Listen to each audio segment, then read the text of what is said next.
بسم الله الرحمن الرحيم وأصلي وأسلم على سيد الأولين والآخرين نبينا محمد وعلى آله وصحبه أجمعين. إخوتنا الكرام وأخواتنا الكريمات، نواصل درسنا مع ما جاء في شهر صفر. وسبق لنا أن ذكرنا سبب تسمية هذا الشهر صفرا، وذكرنا كذلك عناصر هذا الدرس. واليوم نشرع في ذكر ما ورد فيه، أي في هذا الشهر، عند العرب الجاهليين.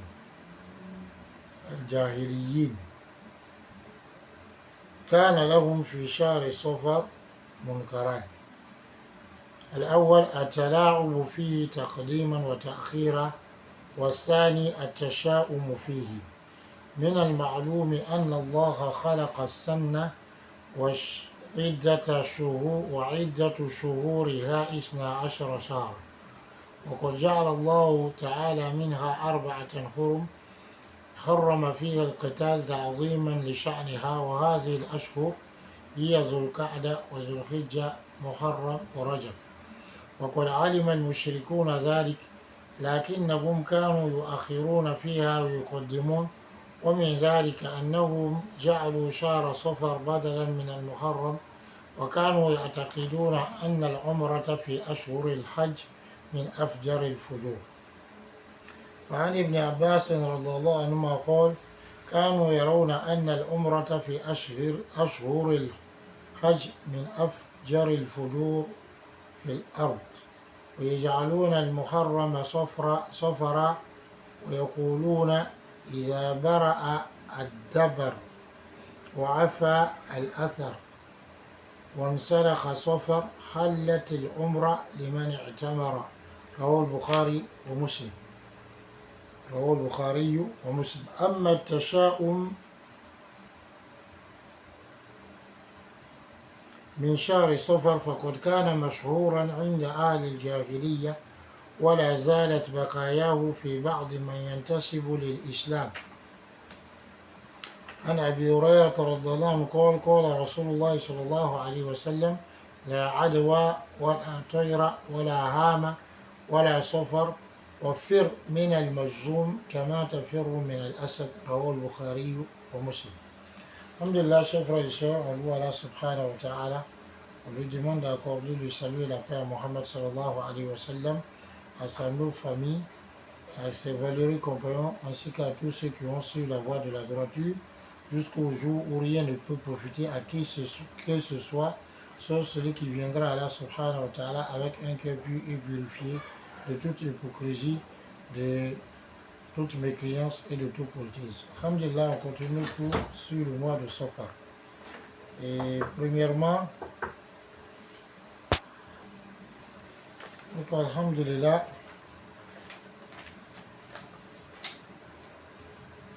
après avoir donc dit ce que c'est que le mois de Safar et pourquoi il a été nommé ainsi, et énumérer les points qu'on va voir dans ce cours, aujourd'hui nous sommes au point 1, qui est ce qui a été rapporté au sujet du mois de Safar chez les Arabes paganistes, donc du paganisme.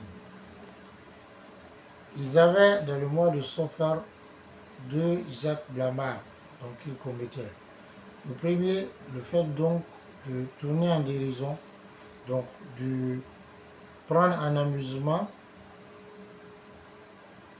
le fait donc d'avancer et de retarder ce mois. La deuxième des choses, c'est le pessimisme ou la superstition que les gens avaient dans le mois de Safar. Alors parmi ce qui est connu, c'est qu'Allah subhanahu wa ta'ala a créé l'année et a fait que le nombre des mois dans l'année est de 12. Et Allah subhanahu wa ta'ala en a rendu 4 qui sont sacrés, durant lesquels il a interdit le combat à cause de la grandeur donc de ces 4 mois. Et ces 4 mois sacrés sont le mois de Zul Qa'da, Zul Hijja, Muharram et Rajab. Et les idolâtres savaient cela. Mais ils retardaient alors, sur moi et ils avançaient. Et parmi cela, ce qui faisait du mois de Safar, celui de Muharram, c'est-à-dire remplacer le mois de Muharram par Safar. Et ils avaient pour conviction que alors la Umrah durant les mois du Hajj fait partie de la plus perverse des perversités, avec des plus grands et des plus grands des péchés, des plus grands des péchés et des plus mauvaises choses. Donc, ces mois-là, c'est quoi? C'est Shawwal, Zulqa'da et Zulhijjah. Ce sont les mois du Hajj. Même si le mois a lieu, le Hajj a lieu dans Zulhijjah. Alors, d'après, et ça c'est ce commentaire que les savants ont donné en disant, c'est un savant, donc le Hajj Ashurum Ma'lumat, le Hajj c'est des mois bien déterminés. C'est-à-dire qu'on peut donc prendre le ihram du Hajj durant ces mois-là. Mais le Hajj lui-même se fait dans le mois de Zulhijjah. D'après Ibn Abbas, le prophète il dit que les gens voyaient, les Arabes voyaient que le fait d'accomplir la Umrah dans le mois du Hajj faisait partie des pires des péchés, donc des plus perverses des perversités sur la terre. Il faisait du mois du Muharram Safar, c'est-à-dire il remplaçait Muharram par Safar. Et il disait lorsque les bêtes, c'est-à-dire les chameaux seront guéris, c'est-à-dire les plaies des chameaux, puisqu'ils voyageaient beaucoup dans le mois donc, de Safar. Et donc, à cause des charges que les chameaux portaient, ces charges-là leur laissaient donc des blessures. On disait lorsque ces blessures-là seront guéries et que alors les traces des chameaux seront effacées,